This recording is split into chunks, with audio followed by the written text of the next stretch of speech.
When the Minnesota Timberwolves traded Karl-Anthony Towns in exchange for Julius Randle and Donte DiVincenzo, they were not expecting to sit at 8-9 and 11th place in the Western Conference 17 games into the NBA season.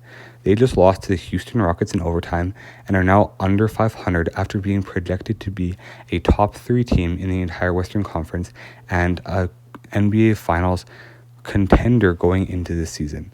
A team this talented shouldn't be struggling as much as they are, but this team has not been cohesive and has shown a lot of flaws throughout this season so far.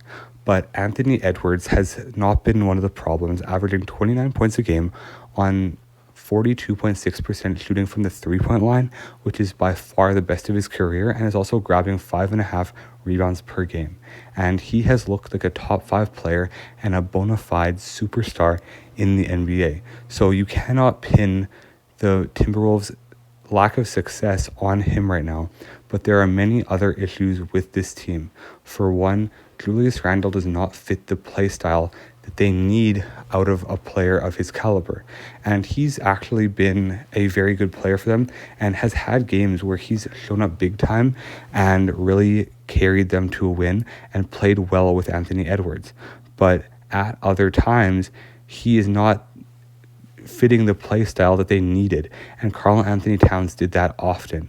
And another issue that they have in Minnesota is that Donte DiVincenzo was supposed to be a really good sixth man for them, but in the last 3 games alone, he has scored 3 points in each of them and shot 1 for 5, 1 for 4, and 1 for 3 from the field, as well as going 0 for 4 from 3, 1 for 4 from 3, and 1 for 3 from 3. And as of right now, is averaging 9.2 points a game on 34% shooting from the field and 32% from 3, as well as only 3.2 assists per game. And last season, when he was in New York, he averaged 15.5 points a game on 44% shooting from the field and 40% from the three-point line.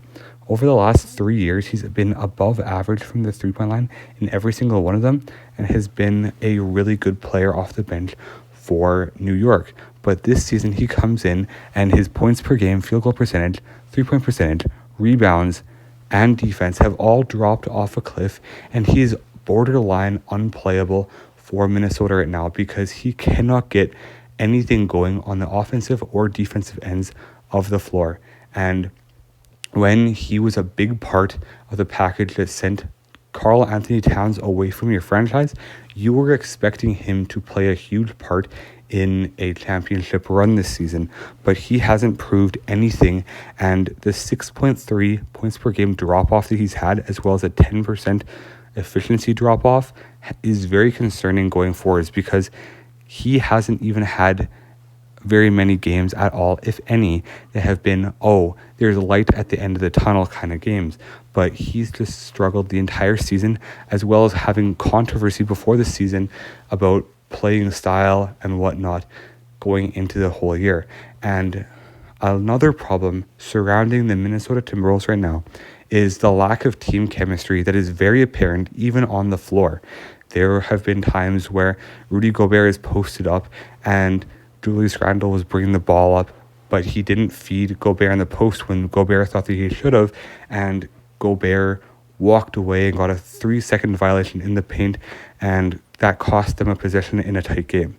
And this team is a team that should, on paper, be a better team than 8-9 and should be contending in the Western Conference. But right now, due to the fact that the Western Conference is so close and so competitive, they are going to have an uphill battle going forwards to even contend as a top 5 to 6 team, much less a top 3 team. Let me know if you think that they're still contenders in the West. God bless you all. Have an amazing day, and make sure to subscribe to the channel. God bless.